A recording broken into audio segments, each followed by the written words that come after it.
Hello, friends, and welcome back to another episode. Now, if I'm being fully transparent with you, I was not planning on doing an episode about this. I have recorded two episodes in the past about coronavirus as it relates to menstrual cycles, but every now and again, the media does something, and y'all know me, I gotta weigh in and just really encourage you to keep questioning things and stand in your truth.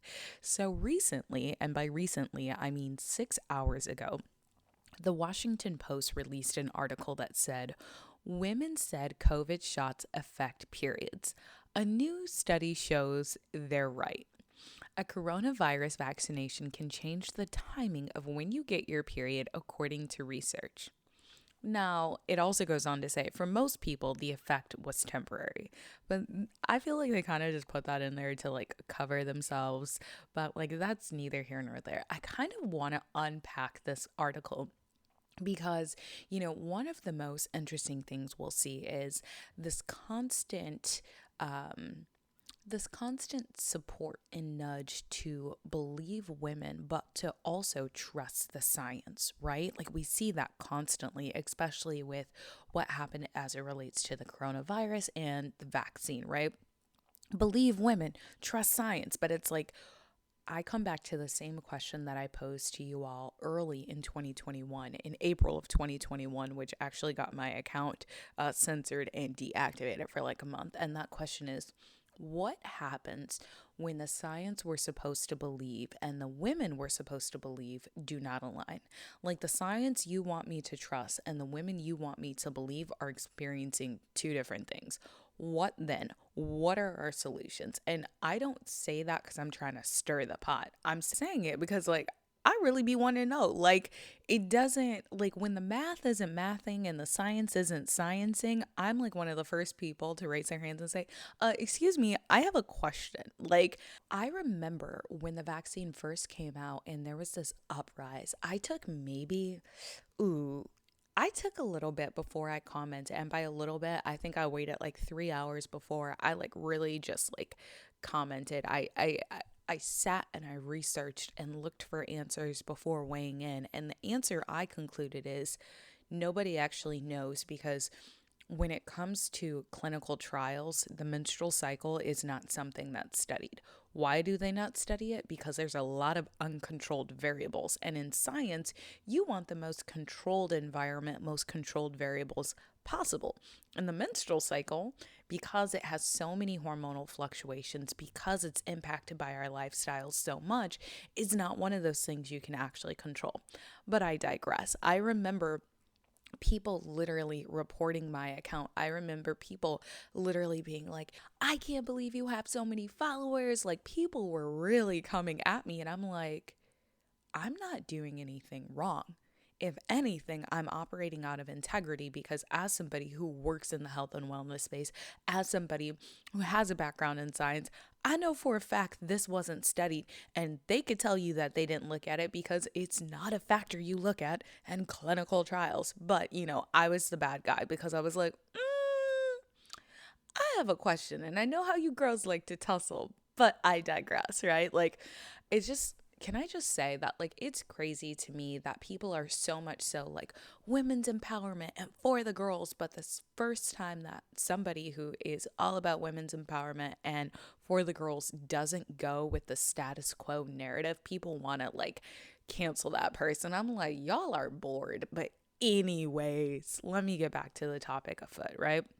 So basically, this article came out to confirm what we already knew to be true, which is that the coronavirus vaccines actually impact the menstrual cycle and it does change. Now, if you don't have the time to read through the article, let me give you a study. Basically, the article is saying, oh, yeah, this is changing your period, but there's not much for you to worry about. But as you delve into the article more, what actually comes out are a few things. So, first and foremost, they pulled their data from natural cycles.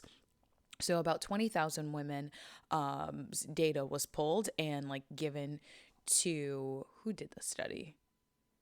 the British Medical Journal. 20,000 women had information pulled from their app of natural cycles and given to the British Medical Journal. So that's a little bit concerning, right? Because, like, we don't want people like just giving our information away. Like, it doesn't matter if it's identified or de-identified. Like, do I have a say in this? And of course, I don't know if people had a say in this or not, but nonetheless, that is something that happened. The article also goes on to say, like, it kind of the way that it's written is it makes it seem as if, like, oh, it's only a small change, right? But if you continue to read the article, which most people wouldn't after the first two paragraphs, but if you continue to read it, it says people who receive 2 vaccinations within one menstrual cycle experience greater disruptions. In this group, the average increase in cycle length was 4 days, and 13% experienced a delay of 8 days or more, compared with 5% in a controlled group. So, what this basically means is, like, if you got, double vaxxed within like the 2 week parameter before your period actually came, then you actually might be one of those people who experienced a longer cycle or experienced a longer period. Not only this, but the study also goes on to say a lot of things that, like, just had me over here sitting here like, did y'all really look at this? Like, they straight up said, like, research doesn't know why the vaccine is impacting the menstrual cycle. What we do know is that the menstrual cycle is closely related to not only the reproductive system, but also the immune system. And for me, as somebody who works in this space, I'm like, how do you not know exactly how or what is targeted? What that basically means is it's a little bit of fluffed up language to say, like, we kind of have an idea, but, like, we're not concrete enough in the idea, so we're just going to say, I don't know, right? Because that keeps everybody safe. But that's neither here nor there. The article then goes on to say, just like the impacts that it has on fertility, they say that, according to a professor who is basically an OBGYN at Oregon Health and Science University, who led the study, that everything should return back after one cycle and that there's no massive side effects that could impact your fertility. However, it is still one of those things that's very unknown. They also go on to say that they can't answer a lot of questions that people have. Like, so there's a lot of people who they wanted to include in the study that are also trans, people who are also on hormonal birth control, right? And they don't understand what is happening and how it's happening. One of the people interviewed for the article said she hadn't had a period in 3 years because she's on an IUD. And the day after getting vaccinated, she had her first period in 3 years. Now, as somebody who knows how IUDs work, and by the sounds of it, this seems to have been a hormonal IUD, that's a breakthrough bleed, right? So, like, we know what's going on, but, like, they don't want to say they know for certain. Now, other preliminary research actually shares that the coronavirus vaccines have made periods heavier. Wow. Wow. It made your period heavier? I wonder why. Could it be about the association with the uterine lining and how it gets thickened by so many different things, but especially how it's directly associated with the immune system, and how, half of our, immune system health gets decreased when we're ovulating, because energy from your immune system is being redirected to the reproductive system so that you could have a healthy pregnancy in the event that you were to get pregnant. Like, there's so many things that I could say is wrong with this article based on the way that, like, people don't know the menstrual cycle and what's actually happening. But, I'm just gonna follow the science, even though the science doesn't sciencing. You feel me? Like, anyways, another person in the article said that they normally experience a really light period, but after she got vaccinated, it was extremely painful and lasted twice as long. She said the pain wasn't like a normal pain. It was to the point where I was crying and could not get out of bed. Wow. And, that brings me back to just honestly, y'all, trust your bodies. Trust your bodies, like truly trust your bodies. And I'm not saying that as like somebody who's like being like cynical, like trust your body, because honestly, right now, if you were to trust anything but your body, it might have you feeling as if you are, for lack of better words, crazy. Like if you were to trust the science over trusting your body, you might feel like completely disempowered, because it took them an entire year to come out with a study that we already knew we didn't need, in the sense of we knew how the vaccines were impacting the cycles. We knew that there were changes, right, to the body if you were somebody who experienced coronavirus. Like I had it, and I remember my first period post COVID, I was like, yo, this is not normal for me. I'm bleeding a little bit heavier than what I'm used to. And so what did I do? I did all of the stuff that I do in terms of like my herbs and my probiotics, and I really just supported my body. And thankfully, I only had one wonky period, but that could have been completely different had I not known what to do. And if you were somebody who got vaccinated, let me just say this, like, your body, your choice, right? But if you notice changes in your body and then somebody told you that, like, oh, it's no big deal, if you're still dealing with repercussions and changes in your body, like, that's cool. Like, you feel me? Like, I'm not trying to make you feel bad about that. I just want you to know that you were right in the first place. Anybody who felt like their body was changed after the coronavirus or after the vaccines were released, you're right. They just had to wait an entire year to pull enough data to validate that you were right, but you were right in the first place. This is why I encourage you all to be the experts of your own bodies.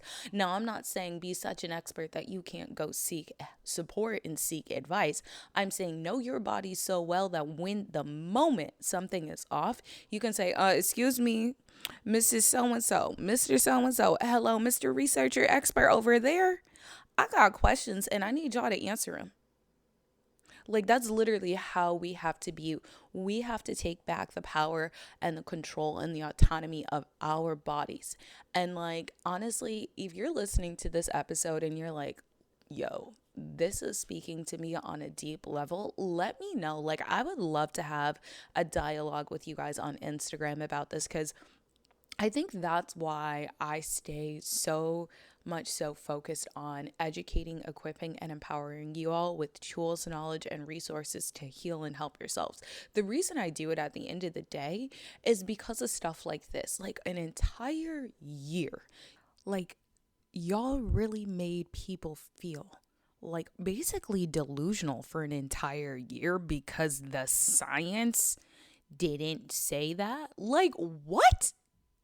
Bro, that, like, make it make sense. If somebody says, hey, there is something not right here, and this is what I'm experiencing, that's where it should be left. It shouldn't be anything more or anything less. Like, you say there's a problem.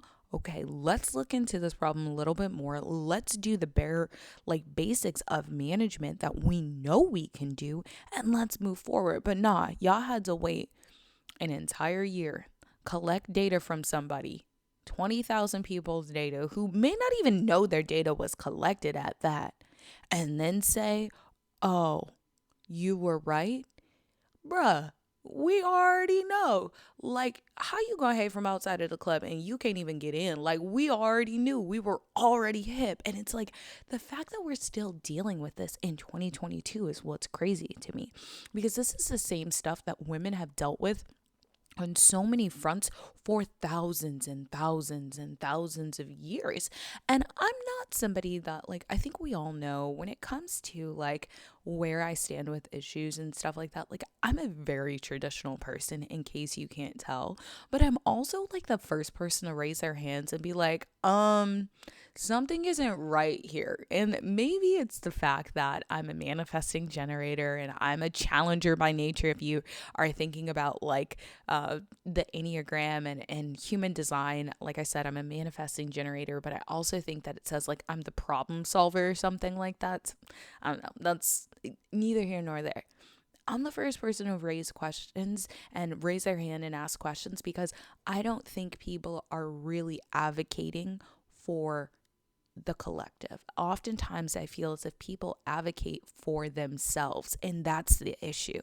Like, for those of you who don't know this, when I went to college, I went to school for political science, Arabic, and German. I really thought that I was going to actually go into women's health, go into women's rights, because I have a heart for people, I have a heart for women, and I have a heart to do the right thing, to stand in the face of adversity, to actually overcome and operate out of integrity. That is who I am. That is what I value at the core. Right? And the moment I realized that the previous administration wasn't going to be in alignment with what I wanted to do, I decided to pivot and do something different with my career. I decided to make a different impact in a different way. I decided to still hold a torch for women's health and women's rights, but to create a phenomenal women's health and education program, Optimize Your Flow. I decided to create this community because I got tired of hearing people say, my doctor's not listening to me. My doctor doesn't believe me. I know something's off.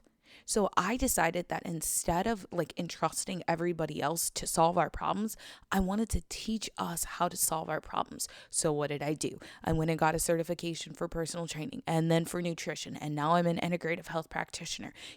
I did that because of wanting to help people learn how to heal and help themselves, because unfortunately, I didn't think that we were being believed. I didn't think we were being trusted. Now I could go even further into my personal mission and like what that was all linked to. But like, y'all, this is why I do it. I do it because if you say to me, hey, Barry, something's up with my period, I'm like, okay, what's going on? Talk to me. Okay, well, this is what we know at the basics of how your body should optimally operate. This is what should be going on. And these are things that could be impacting it. Oh, and you got vaccinated. Oh, and you're on hormonal birth control. Okay, well, let's target the hormonal birth control first and foremost, because we know that if you're on hormonal birth control, you're not having a real period. And if you're not having a real period, your brain is not communicating with your ovaries the proper way. And because they're not communicating the right way, your body could be responding to this vaccine that is supposed to help you, but it could also be hindering you, right? I want to talk to you like that. I want to help you solve those problems. And that's why we're here today having this conversation, because I want to remind you that if nobody else believes you, I believe you, right? And you need to believe you. You need to be your own best advocate. Your health is your responsibility. And it's okay to have a team, right? It's okay for you to have a team of health advisors and health support. At the end of the day, doctors are hired help, for real, for real. It's okay for you to also say, I want a second opinion. It's okay for you to say, I actually want to heal. I don't want to learn how to live with this specific condition. I actually want to heal this condition, because there are things that are healable. There are things that you can transform, right? Like I read an article of a woman saying how I healed my fibroids when my doctor told me they were never going away. Bro, what? No, there's always a way. We may not have the answer right now, but you know what's amazing? The power of hope, the power of prayer, the power of research, and the power of taking radical responsibility of your health and your well-being. Because at the end of the day, you are your own best advocate, and there's certain areas where you can certainly be your expert. Thank you so much for coming to my TED Talk. I love you so much. And before I sign out, I want to remind you that the Hot Girl Health Challenge is still open for enrollment. We have reached over 100 participants, and I cannot freaking believe it. Our private community, the Hot Girl Health Club, is going to officially be opening on October 1st. So we'll be able to kind of sit in and check in with each other, talk about what our goals are as we head into the month of October, if you are listening to this live. And as always, I'm Cindy, big love and flowy vibes, and I'll check in with you soon.